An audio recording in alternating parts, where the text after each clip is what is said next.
Assalamualaikum, kembali lagi di video Pro Akhir Pekan. Pada video kali ini saya akan membuat sebuah dinding untuk workshop saya, seperti orang Amerika membuat dinding. Bagaimana caranya? Saksikan video ini sampai habis ya. Video ini tidak disponsori oleh siapapun, jadi kalau Anda suka video ini tolong di like dan di share ya. Terima kasih. Sekarang kembali ke videonya. Saya akan membuat sebuah dinding yang akan panjangnya dari ujung sana sampai ujung sini. Itu gunanya adalah untuk menutup air atau panas yang dari arah sini, dari arah kanan. Karena selama ini semeter dari antara situ tidak bisa diletak apa-apa karena setiap hujan itu basah. Jadi itu tujuan saya adalah untuk membuat dinding itu supaya kita bisa membuat tempat penyimpanan yang lebih enak di bagian sini. Sebelum kita mulai, materialnya sudah ada, tapi kalau bisa dilihat dari sini, si pipa pembuangan airnya agak condong ke dalam. Jadi pertama yang kita bikin adalah kita harus memotong ini supaya lebih pendek.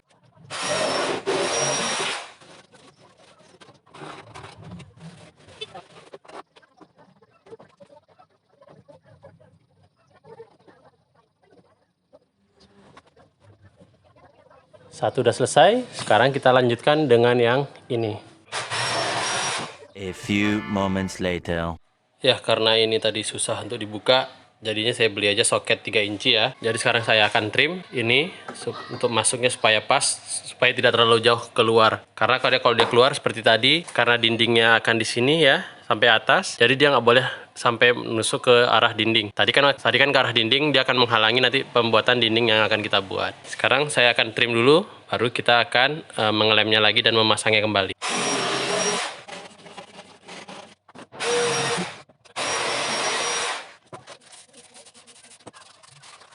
Sekarang saya akan mengelem pipanya.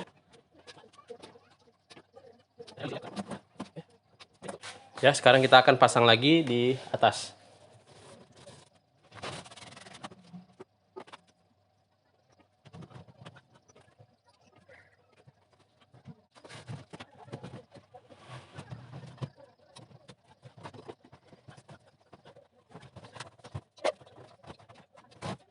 Ya, sekarang kalau dilihat dari sini pipanya sudah tidak menghalangi nanti di mana posisi temboknya ya. Posisi temboknya itu pas di atas parit ini, ke atas, tegak lurus. Jadi semoga sudah tidak mengganggu. Ya, ini persiapan untuk si pipanya. Sekarang untuk bahan-bahan yang saya gunakan, saya akan menggunakan baja ringan. Ini yang ukuran 76 mm, U-runner dan metal studnya. Dan U-runner itu seperti ini bentuknya ya. Dia seperti ini, hanya seperti huruf U. Sedangkan ini adalah metal stud. Dia kalau bentuknya dia sama seperti kanal C, tapi bedanya dia tipis sekali. Kalau dalam spesifikasinya dia seharusnya 0,3 atau 0,35 mm ketebalannya. Sedangkan kalau kanal C yang biasa digunakan itu minimal 65, 75 atau sampai 100 tergantung tipenya ya. Sedangkan yang ini ini 76, dia hitungannya mereka sama sebenarnya 75 mm, tapi kalau dibilang nih metal stud 76 dengan ketebalan biasanya 0,3 atau 0,35. Kenapa dia lebih tipis? Karena dia supaya mempermudah pada saat kita penyekrupan dari gipsumnya nanti. Jadi dinding gipsum atau dinding plywood yang akan digunakan. Saya menggunakan kedua-duanya. Di bagian luar saya menggunakan gipsum yang ini, sedangkan di bagian dalam nanti saya akan menggunakan plywood. Pada bagian pertama ini saya hanya membuat dinding di bagian luar. Jadi saya bikin rangkanya, lalu saya pasang gipsum dari bagian luar. Bukan gipsum, maaf, GRC. Karena kalau gipsum dia akan rusak kalau kena air, kalau GRC dia tahan air dan tahan panas. Ini GRC-nya yang saya gunakan adalah GRC 6 mm. Yang ini. Perhitungan saya membutuhkan 9, 8 atau 9 lembar, tapi saya pesan 10 karena jaga-jaga kalau misalnya nanti ada salah potong atau semacamnya. Ya, inilah bahan-bahan yang akan digunakan. Berikutnya saya akan mempersiapkan U-runner-nya terlebih dahulu. U-runner-nya akan diletak di atas si parit ini. Di bawah dan di atas akan saya sekrup ke atas di antara joistnya, di antara sambungan-sambungan seperti ini. Ya, akan di-skrup di situ. Untuk tambahan, dinding ini dia tidak menerima beban dari atas. Jadi atap ini murni dia berdiri di teralis ini. Karena dia berdiri di teralis, jadi nanti dinding yang saya buat dia bukan load bearing. Jadi dia strukturnya tidak harus kuat seperti dinding yang load bearing karena ada syarat-syarat tertentu. Sekarang kita akan mempersiapkan untuk U-runner-nya. A few moments later. Ya, off kamera ada beberapa hal yang saya lakukan. Pertama, saya memotong trim itu ya, yang ujung itu saya potong karena itu akan nanti dindingnya akan di sini akan menghalangi dinding. Kedua, saya mengukur tinggi dari jaringannya, saya potong, lalu saya bikin dia tegak lurus dan saya bikin tanda dia untuk di bagian atas. ya. Itu ada bagian tanah yang di bagian kiri dan bagian kanan. Yang di bagian kiri saya kasih paku, lalu saya tarik benang tukang ya, atau tali tukang sampai ke ujung sana. Jadi supaya dia lurus. Untuk yang di bagian bawah, nantinya dia akan terletak dia rata dengan bagian luar sini. Si baja ringannya luar bagian dari parit. Jadi kalau misalnya ini baja ringannya, dia rata dengan ini. Karena supaya si GRC-nya dia menutupi bagian sini. Alasannya kenapa dia tidak GRC-nya di atas ini? Karena kalau misalnya nanti ada air yang masuk, kalau misalnya dia di atas ini ya, air tuh bisa masuk ke bawah dari baja ringan. Tapi kalau misalnya kita letak di sini dan gearsnya lebih di bawah, kemungkinan air masuk ke bawah baja ringan itu sangat kecil. Ini walaupun baja ringan, tetap ada kemungkinan karatan. Jadi untuk meminimalisir resiko karatan itu, maka saya bikin seperti ini. Ya, yang di bagian sini sama, saya potong trimnya, lalu saya kasih paku, saya ukur tingginya. Tinggi si start yang paling ujung, saya tegak lurus, tandain dan saya kasih garis. Ya, itu ada garis warna pensil, dia di situ lebih kurang. Lalu saya kasih paku dan ini saya tarik benangnya. Jadi benang ini, mana benangnya? Kurang kelihatan ya. Benangnya putih sih. Jadi benang ini adalah guide untuk memasang dari U-runner yang di bagian atas. Ya, itu ada guide-nya supaya dia lurus, supaya dindingnya lurus. Sedangkan yang di bagian bawah seperti tadi saya bilang, dia akan mengikuti pinggiran dari dinding parit ini. Ya, berikutnya saya layout, saya letakkan U-runner-nya dari paling ujung sampai ke ujung sana. Lalu saya ukur per 60 cm, per 60 cm seperti ini. Duh, kelihatan nggak sih? Per 60 cm saya tandain. Karena ini saya menggunakan baja ringan atau metal stud, jadi dia stud tengahnya tuh dia per 60 cm. Tapi kalau Anda menggunakan kayu atau kayu yang 5x10, itu dia per 40 cm. Ini 60 cm tengah, 60 cm di tengah. Jadi dia 120 dan di sini adalah pertemuan antara dua GRC. Jadi ini letaknya di tengah-tengah dari si metal stud. Dia bukan di satu sisi ya. Bukan metal studnya di sini atau metal studnya di sini, tapi dia di tengah-tengah. Jadi dia di sini bisa disekrup GRC yang ke kiri dan GRC yang ke kanan. Ini 120 ya. Ini 180, 240 dan 3 meter ya. Setelah 3 meter kita loncat lagi ke sini 3,6, 4,2, 4,8, 5,4 dan di sini dia di 6 meter. Dan di sini saya akan tidak memasang U-runner di sini karena saya mentokkan ke ujung sana. Ini balik lagi karena ini dinding bukan sebagai yang menahan beban, jadi dia tidak harus tersambung semua ya. Jadi gunanya U-runner diletak di bagian bawah ini adalah pertama untuk memudahkan pemasangan metal stud dan yang kedua adalah supaya dindingnya lurus. Tapi karena guide saya adalah ini, pinggiran ini, jadi ya insya Allah lurus. Jaminan ya nggak ada ya. Kemudian yang ini adalah, ini tadi 6 meter, ini 6,6, nah ini 7,2, 8 meter, 8,6 dan di sini ini tidak 9,2 tapi di 9 meter karena ini akan ada dinding ke sini nantinya dan ini adalah tempat dia mengikat berikutnya dan kemudian nanti dia di ujung, itu di bagian ujung nanti. Kemudian saya tandain mana yang bagian bawah dan mana yang bagian atas. Ya, ini yang bagian bawah, ini bagian atas. Setelah itu bagian atas, yang bagian bawah akan dia disekrup ke semen menggunakan dinabolt nantinya. Saya tandain dia 25 cm dari pinggir dan per 50 cm menjadi 75, 125. Ini ada lubangnya ya, 175, 225 dan terakhir 275 di ujung. Untuk yang di bagian atas saya tidak bisa bikin sebanyak itu karena ya, kalau kelihatan di bagian atas dia akan letaknya di sini ya, di bagian kanan dari si benang tukangnya. Dan di sini dia hollow, nggak ada apa-apa. Jadi saya hanya bisa mensekrupnya sesuai yang ada tulang seperti ini. Ini ada tulang, saya bisa mensekrupnya. Di bagian sini ada tulang, saya bisa mensekrupnya. Jadi saya mengikuti tulangnya aja, jumlah tulangnya di mana ada tulangnya saya sekrup. Ke sana juga sama. Lebih kurang jaraknya per 120. Idealnya sih seperti yang di bawah, per 50 cm dia ada sekrupan. Ya, itu yang baru saya lakukan. Yang ini juga ada saya, bagian bawah udah saya lubangin untuk nanti ditandain ke bagian sininya yang dimana di bagian-bagian mana yang harus dibor. Ya, mari kita lanjutkan ke pekerjaan berikutnya.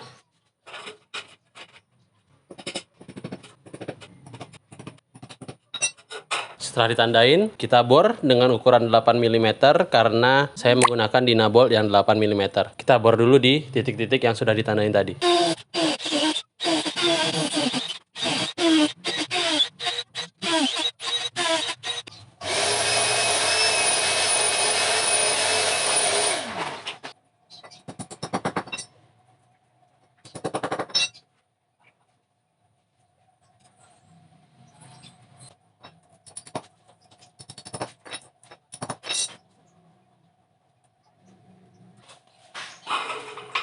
Setelah itu lubang yang sudah dilobangin kemarin kita perbesar. Pertama dengan bor 5 mm, kemudian dengan bor 10 mm. Mari kita kerjakan.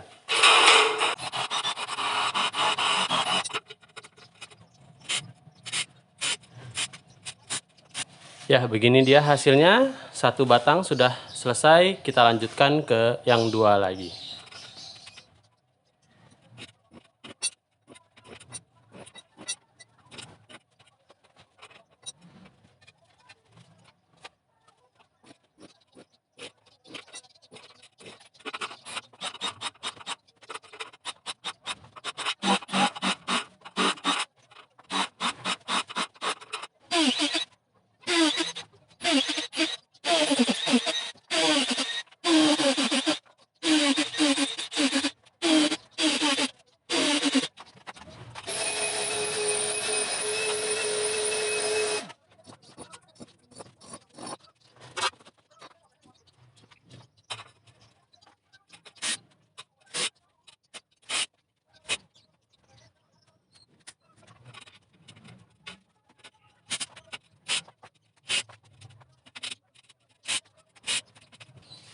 Ya, ini bagian base plate-nya sudah semua terpasang ya.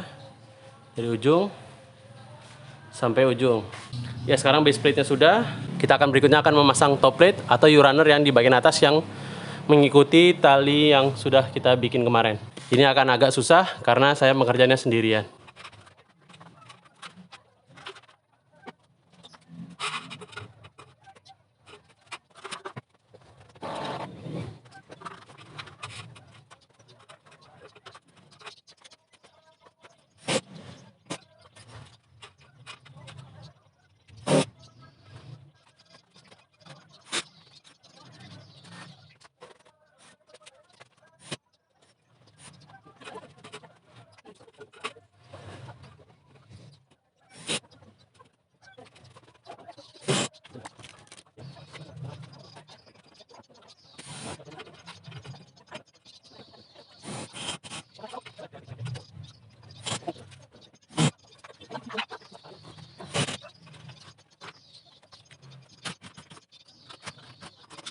Ya, ini hasil dari pemasangan top plate yang bagian paling ujung sini. Startnya sudah dipasang dengan bagian paling ujung sana. Kalau mau dilihat, ya, relatif lurus.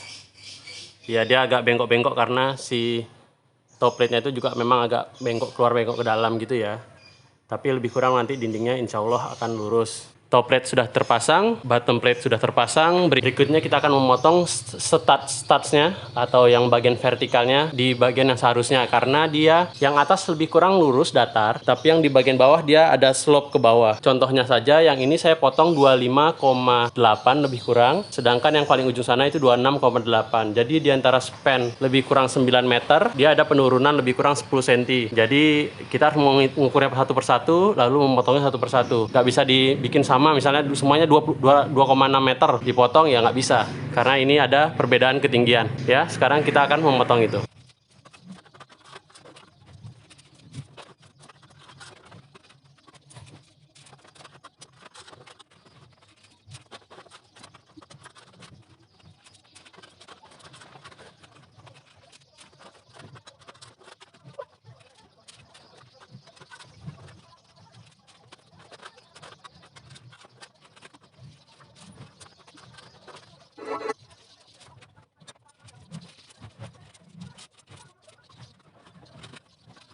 Ya, lebih kurang dia tegak lurus ya, dia nggak mau di zoom terlalu. Dan kalau misalnya dilihat ini lebih kurang dia sangat lurus ya. Kalau misalnya gini, semuanya tertutup menjadi satu ya.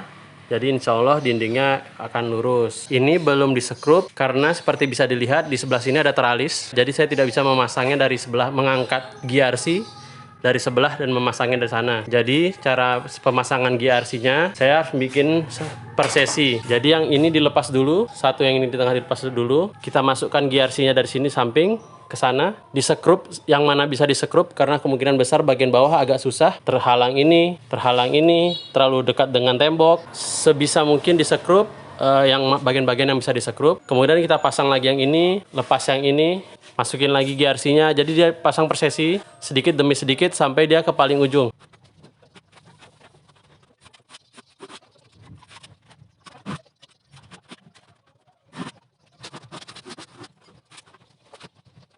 A few moments later. Ya, ini tadi sudah terpasang 2 lembar. Kondisinya seperti ini. Tuh, skrupnya. Tidak semua yang tersekrup ya. Yang seperti diduga bagian bawah, terutama yang paling ujung, ini saya tidak bisa mengaksesnya. Jadi tidak disekrup ya. Yang lain sih kebagian besar disekrup ya. Ya, sekarang saya akan memasang yang ketiga. Jadi ini emang pekerjaan untuk 2 orang karena si gearsnya sendiri berat. Tadi sih saya dibantu dengan istri saya sudah cukup. Sekarang mari kita kerjakan.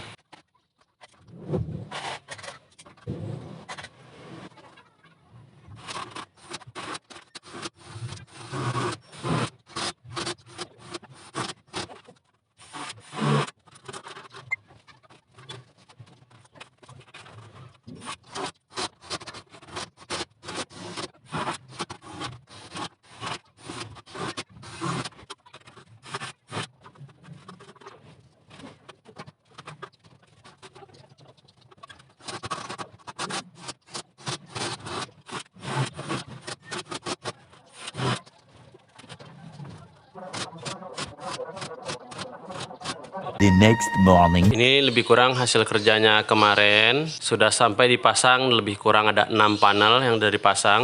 Sudah semua sudah selesai, sekarang tinggal 2 yang terakhir. Pada pengerjaan ini ya mungkin tidak semuanya bisa disekrup ya, yang bagian paling bawah terutama karena ini terlalu dekat dengan tembok. Bisa dilihat posisinya begitu, ada pipa, ada terlalu dekat dengan tralis, jadi tangan dengan alat pun tidak masuk. Ya, jadi kalau misalnya dari dalam, bagian-bagian awal ini ada yang seperti ini, dia tidak tersekrup seperti sini, nggak bisa disekrup dari belakang sana. Seperti yang ini juga tidak disekrup, tidak bisa disekrup tepatnya.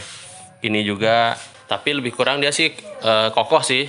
Kalau misal diterpa angin pun insya Allah dia nggak akan jatuh. Cuman dia tidak rapat saja. Tadi pagi ini hujan, tidak begitu lebat, bisa lihat di situ basah ya. Tapi alhamdulillah airnya tidak ada masuk lagi ke dalam workshop. Karena target saya adalah supaya bagian daerah sini bisa disimpan barang. Karena selama ini tidak bisa disimpan barang karena kalau misalnya hujan dia basah sampai lebih kurang semeter atau semeter setengah. Dengan dibikin dinding seperti ini ya mudah-mudahan saya bisa merapikan barang-barang saya yang berantakan seperti ini.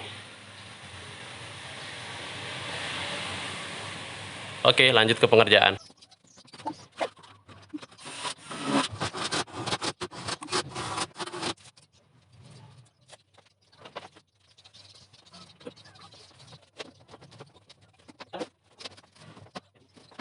Hasil potongan GRC-nya rapi sampai sini, tapi ini retak dia tadi, jadi dia patah, tapi nggak apa-apa. Jadi yang pojok atas ini akan saya letak di pojok atas kanan. Yang penting di bagian bawahnya tertutup rata. Kalau itu terbuka sedikit ya nggak apa-apa lah ya. Sebetulnya masih ada 2 cadangan lagi, 2 lembar lagi GRC-nya, tapi daripada membuang gara-gara retak kayak gitu aja dengan pemotongan saya yang belum tentu nanti hasilnya lebih bagus, ya kita pakai aja yang ini ya. Yuk kita lanjutin lagi ke pemasangan yang lainnya.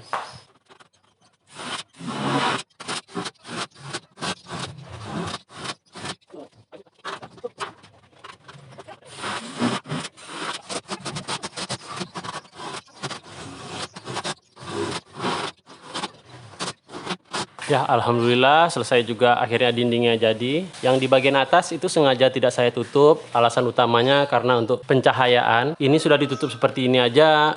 Ini terasa sangat lebih gelap ya. Hanya dengan saya menggunakan 2 lampu ini akan sangat kurang. Jadi kedepannya saya akan menggantinya. Saya akan menambah beberapa lampu di dalam sini. Ya, dinding ini memang tidak sempurna karena banyak kendala di sini. Untuk menyekrup ini sangat susah, apalagi yang di dalam tralis seperti ini. Ini si bor kan tidak bisa dari sini gitu ngambilnya, akan sangkut. Kalau masuk ke dalam, dia akan berbentuk dalam sudut. Ini sangat susah, sama seperti yang di bawahnya. Ini hanya dipas-paskan, saya masukin pantatnya ke sini karena saya tidak punya yang subcompact ya, impact driver yang subcompact yang hanya kecil. Jadi ini banyak challenge-nya. Jadi banyak sekrup yang tertinggal, tapi insya Allah mereka dinding ini kuat dengan dia sudah tahan air ya. Ini saya di daerah tetangga saya sudah izin ya kemarin ya. Ini hasilnya dari bagian luar. Dan ini hasil yang di bagian dalam. Ya, ini dinding sudah selesai di bulan Maret kemarin. Sekarang sudah bulan November, di mana video ini saya edit. Saya bisa senang melaporkan kalau di bagian situ sudah tidak ada basah lagi. Celah sekecil ini tidak ada air yang masuk ya, walaupun ada celah untuk cahaya masuk, tapi air tidak masuk di situ. Jadi di bagian sini sudah kering, tapi ya permasalahannya masih berantakan. Karena prioritas untuk pengerjaan workshop tidak setinggi dari pekerjaan di dalam rumah, jadi ini banyak tertunda ya, termasuk mengedit video ini. Terima kasih yang sudah menonton.